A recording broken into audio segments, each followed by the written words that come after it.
Now, I brought you on the program tonight because we had to deal with Valentine's Day. Right. I wanted to talk to you about joy and pleasure because that's your thing. This is your thing. And I figured, why not on this day talk about this at a level where people can really understand what joy and pleasure happen to mean and be about. Now, before we get into it, let me ask you this.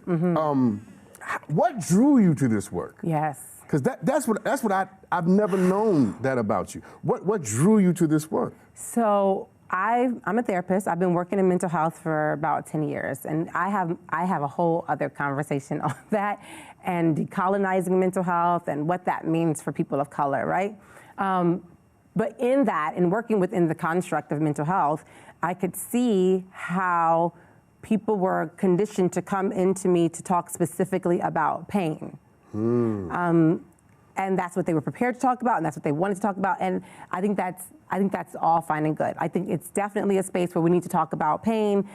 We need to open up trauma in a safe environment, and all of that is super necessary. However, I got interested in looking more at sex. And thinking, I think a lot of stuff around the Black community and sex in particular, the conversations we don't have, the shaming around it, the history of sexual violence against us, and like all these things, how was that impacting us? And I started to think, like, is this something that we are not tapping into that could give us a path to our own liberation, right? So I decided I wanted to train to be a sex therapist. And as I have been going through the training, what I realize is the part of it that I'm really mostly interested in extracting is around access to joy and pleasure. So what I started to do is experiment a little bit in my sessions, and people would come in and they'd be ready. You know, when you go into your therapist, sometimes you got your story ready, right? You've been thinking all week, like, how you gonna tell them who did you wrong? And you've been waiting to release this, right? Right. So they got the sad story ready. They're ready to tell me the sad story.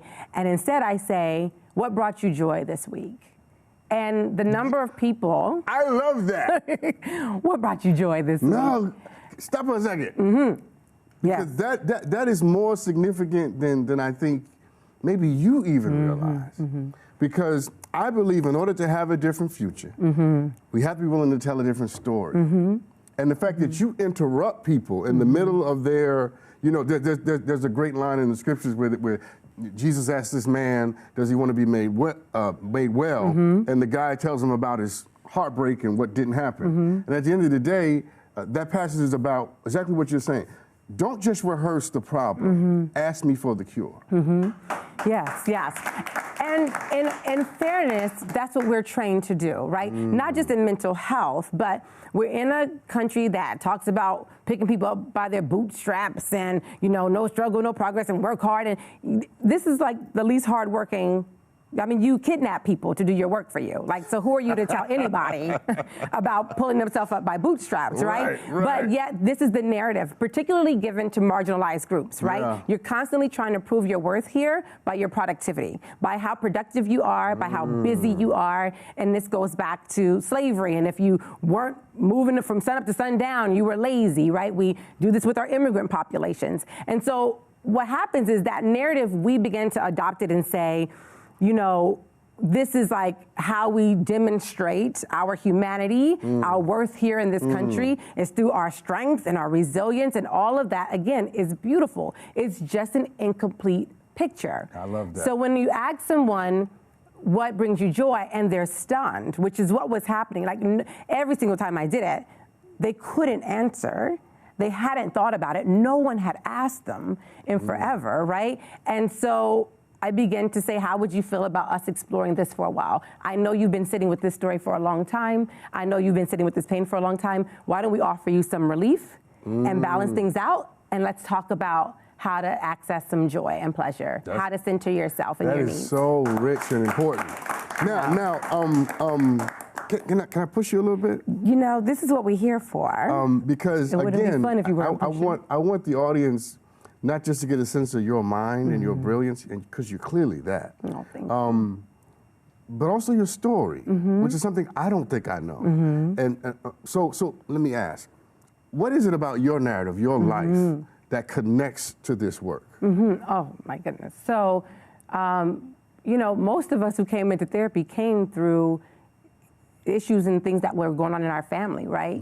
We were in family situations where there was good and there was love, possibly, but also there were some negative things and some terrible things that we had to witness, that we had to endure. Right. And so I think coming to this work for me was always about answering those questions from when I was a kid. Like, how does someone who's so loving here become so mean here? And how does this marriage fall apart this way when it looks so good in public? Or, how do people respond to loss? How do people respond when they can't control another person, when they can't control an outcome? And of course, as a child, you're not thinking of it this way, but as you get older, these are the questions you're still asking. Right. These are the questions you're still living out, and you're still like playing out in relationships, right? So for me, a lot of what brought me to the work was the pain, right? Was the pain and trying to understand and trying to relate. I remember a day when that began to switch for me, because I was headed to a women's circle, a sister circle, and some of those can be really healthy, and others not so much. Not so much. Others, sometimes it's a lot of reliving the same pain and trauma all over again, depending on how it's facilitated. And so I was getting ready to go to this sister circle, and I remember catching myself thinking, oh, I'm gonna tell this story today at the sister circle. And it was like a really messed up, sad story, right? Now, I wasn't in that place anymore. I was like a year out of that situation, and I was living my life like it was golden, right? So I said to myself, well, why would you choose that story over the story that you're living right now? And that made me realize, like, wow, we get so attached to the pain narrative. We get so defined by it, and we get responses. We get validated for it. We get comforted for it. I'm a firm believer that sometimes it's harder to let go of an enemy than it is a friend. I agree. Right? It's so much harder to let go of an enemy than I agree. But what you just said helps me understand you at a deeper level. Okay. And I can relate to it. Like, I'm seeing me in you in this sense. Because when I went to get my graduate degree, people would always ask me, why are you getting your PhD? Do you want to teach? Do you want to? And I would always say to them, they would never understand this. No, I'm trying to answer some questions. What drives my research are my own questions. Right. And I think unless this is for everybody watching. If you are in school or trying to get something and it's not attached to your own narrative and your own life, you'll never finish the degree. Right. You'll never finish the degree. Or you'll get that paper and it won't mean much of anything. And what you just said, I think, is powerful, because if you can connect your narrative to your work or to your passion, that's where your brilliance comes from. That's my point. Thank you That's so where your much. brilliance comes from. And if we're open to the fact that the narrative never ends. Right. Like, the book is always being written. Right. So one of the strategies, things I'll have my clients do is, I do think it's really important when someone hasn't told their story to allow them to tell and express the full story and hear it out. Because sometimes in a therapy session, I can reflect back and say, do you realize that you said this? Like, do you want to clarify that? Do you want to meet that? And it's good to be a mirror for each other. Yeah. However, once we have told the story, once, 2, 3 times, we have to begin to ask ourselves, why do we keep telling the story? Yeah. And I think what ends up happening is, one, sometimes we can re-traumatize ourselves doing the story over and over again. But also, I think we become really identified with the story, and so we're getting, for the first time, some validation about that pain, and then it's hard to let go of it and stand on your own 2 feet without the story. So what I try to have people do is, each time they tell the story, they shorten it, right? So the first time it's, oh, nobody loved me, I was nobody, I had no friends. It's like a long, sad story, whatever the situation may be. But the second time, I have them tell it with more brevity. So it's like, when I was a kid, I had a hard time making friends. It was very lonely. And then I met such and such, right? Great. We told that same story, but we didn't have to reopen all these wounds to do it. And we still got the main point. Right. Right? And so I think this is how we preserve joy.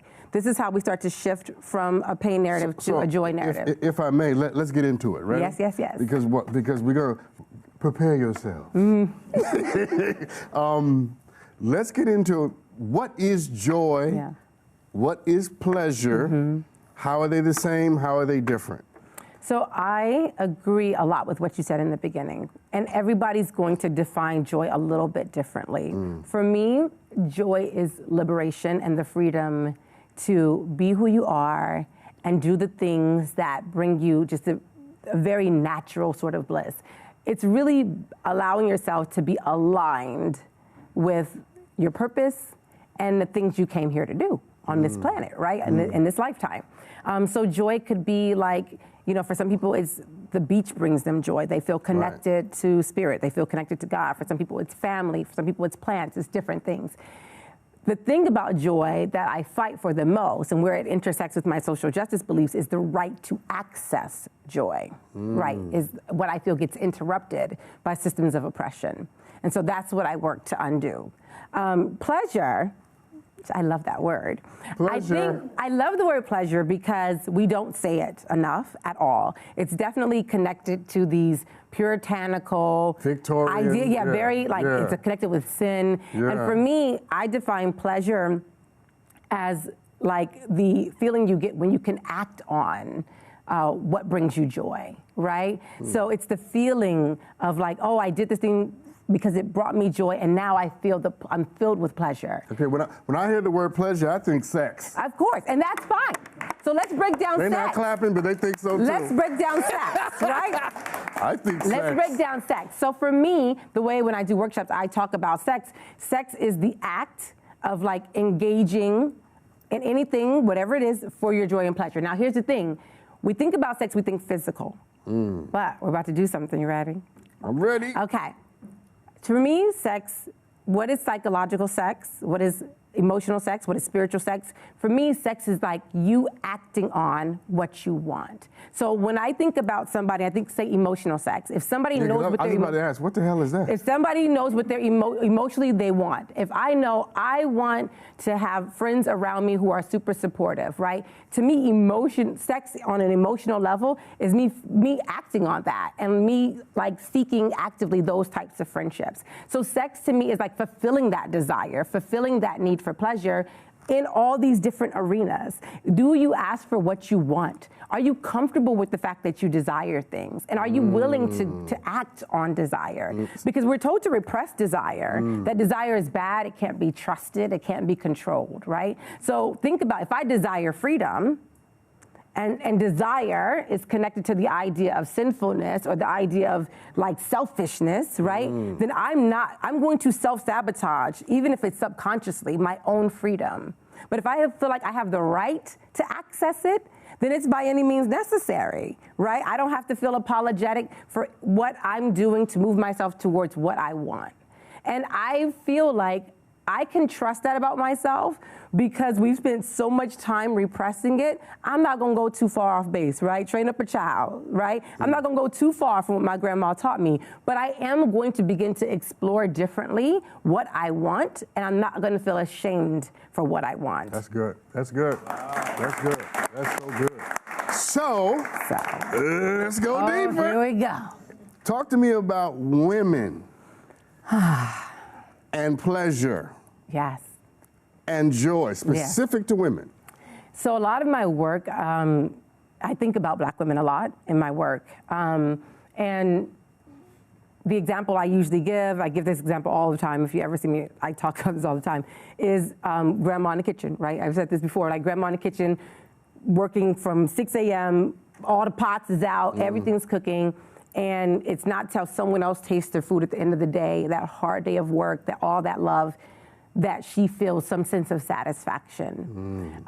When we think about the trauma to Black bodies, when we think about the trauma to Black women's bodies, whether it be forced sex, forced birthing, forced to breastfeed other people's children, forced to clean other people's homes, it makes sense to me that in order to survive losing your children, losing the people you love, being under that type of stress, and you know the same, you would dissociate.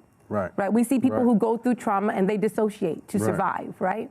So when you dissociate, you what? Leave your body. Right. So now you don't have a sense of what your body is feeling, and you don't have a sense of what your body needs, right? When we look at health outcomes for Black women, when we look at how these, we have research that shows that medical professionals still think that Black people don't feel pain the way they do. When we see Black mothers grieving their sons killed by police or their daughters killed by police, right?